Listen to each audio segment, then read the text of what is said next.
दोस्तों, बॉलीवुड यानी कि हिंदी सिनेमा जगत आज के समय में किसी पहचान की मोहताज नहीं है और इस इंडस्ट्री में बनाई जाने वाली फिल्में पूरी दुनिया में पसंद की जाती हैं। दोस्तों, वैसे तो भारत पहले से ही कला और कलाकारों का देश रहा है, लेकिन सिनेमा जगत की शुरुआत के बाद से ही इसने लोगों में एक अलग ही पहचान बना ली है। और आज की इस वीडियो में भी हम बात करेंगे हिंदी सिनेमा जगत यानी कि बॉलीवुड की हिस्ट्री के बारे में कि किस तरह से इसकी शुरुआत हुई और कैसे कैसे इस इंडस्ट्री ने आगे बढ़कर पूरी दुनिया में नाम कमाया। तो दोस्तों, बॉलीवुड बेसिकली मुंबई के पुराने नाम बॉम्बे और यूएस के फिल्म इंडस्ट्री हॉलीवुड के नाम से मिलकर बना हुआ है। वैसे तो भारत में कई और फिल्म इंडस्ट्रीज भी मौजूद हैं, जैसे कि तमिल, तेलुगु, मलयालम, गुजराती, भोजपुरी, पंजाबी, राजस्थानी और इसी तरह के और भी कई सारे। लेकिन सबसे ज्यादा पैसे कमाने के साथ साथ सबसे ज्यादा फिल्में भी बॉलीवुड यानी कि हिंदी फिल्म इंडस्ट्री में ही बनाई जाती हैं। और इस बात का सही तरीके से अंदाजा आप इन आंकड़ों को देखकर लगा सकते हैं कि पूरे भारत में 2017 में कुल 1986 फिल्में बनाई गई हैं, जिसमें से 364 फिल्में सिर्फ बॉलीवुड की हैं। बॉलीवुड शब्द की शुरुआत वैसे तो 70 के दशक में हुई थी, जब भारत ने फिल्म बनाने के मामले में अमेरिका को भी पछाड़ दिया था।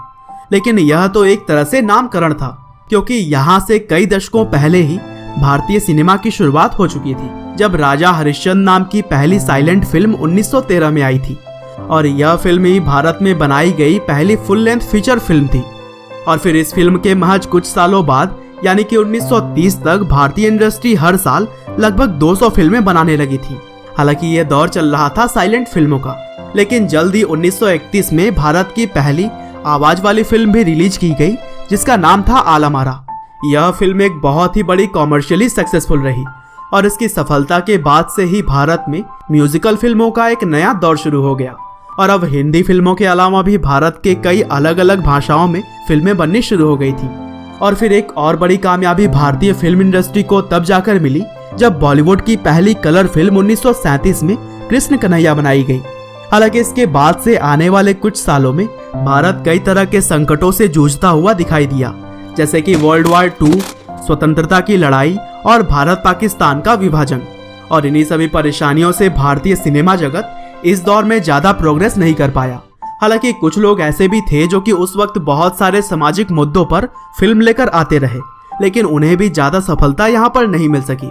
और फिर 1947 में भारत और पाकिस्तान के अलग होने के बाद बहुत से अच्छे आर्टिस्ट भी अलग अलग देशों में बट गए, जिनमें मोहम्मद रफी, पृथ्वीराज कपूर, दिलीप कुमार और देवानंद जैसे बड़े नाम शामिल थे।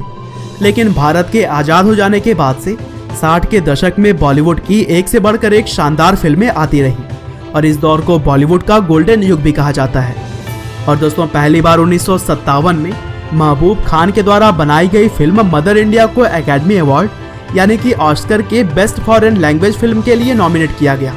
लेकिन दुर्भाग्यवश यह फिल्म एक वोट कम रह जाने की वजह से यह अवार्ड नहीं जीत सकी। और दोस्तों, भारतीय फिल्म जगत के शुरुआती समय में ज्यादातर इंडियन जेविश एक्ट्रेस यानी कि भारतीय यहूदी अभिनेत्रियां काम करती थी, क्योंकि वह थोड़ी सी प्रोग्रेसिव सोच की हुआ करती थी। वहीं हिंदू और मुस्लिम महिलाओं को इंडस्ट्री में आने में काफी समय लग गया। दरअसल शुरुआत में इस काम को लोग अच्छा नहीं मानते थे, क्योंकि फिल्मों में एक्टिंग करना उन्हें भारतीय कल्चर के खिलाफ लगता था।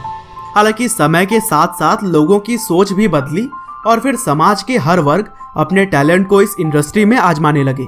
और फिर जल्द ही 70 के दशक तक बॉलीवुड पूरी तरह से बदली हुई दिखाई थी।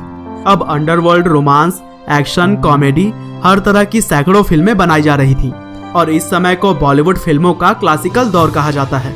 और यहीं से बॉलीवुड न केवल भारत तक सीमित रहा, बल्कि इसने वर्ल्ड लेवल पर भी अपनी पहचान बनानी शुरू कर दी। और 1983 में रिलीज हुई फिल्म गांधी के लिए पहली बार भानु अथैया को बेस्ट कॉस्ट्यूम डिजाइन के लिए ऑस्कर अवार्ड मिला।